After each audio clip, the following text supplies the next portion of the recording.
tallafi, kuskure ne da yi ko bugu na ake. Akan kina shan wuya har ana min tsiya, ni kwanai tirjiya wancan zanaura ayi. San kiya mamaye har zuciya kewaye, ba na yin waiwayen watanki ba da izinin ki ba.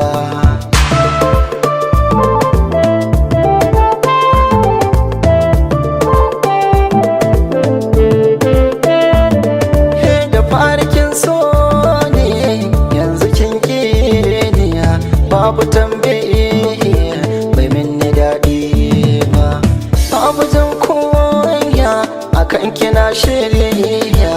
Zana sa gwiwoyi na ƙasa in nemi tuba, ƙaunar kina saba cikin ta na riba. Babu kankan ba ka san ki yayi dan ba, shi fa soyayya da ya bi kan hanya baya jin kunya bai kyala kowa ba. Ko gida na fada ni masoyinki ne, ko ina za na je ne sai da hotonki ne. Ba ni yanke alaƙar mu sai da yardar ki ne, ke nake so a zuciyata babu tamkar ki ne.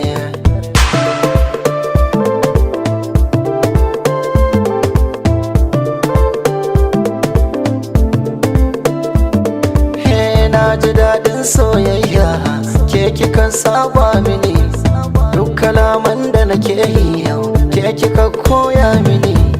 Ban ga murta dalilin ki ba a gashi kin sauya mini, kin yi nisa gare ni da san ki da kin kabar ni. Na ji cewa a gare ni ƙaunar ki ta addabe ni, ba ki ma so ki gani kin yi fushi kin tsane ni. Da ki fartan dalili kafin ki kauce gare ni, ko kimin dan misalin da zai fahimtar gare ni. Kin bar ni nan ne kadai kin ce da ni babu hanya, da ki dawo gare ni dan Allah in ji daɗi na sauya. Ni ki dawo gare ni, daure ki dawo gare ni. Ba fa laifi na bane rayuwar zaki duba,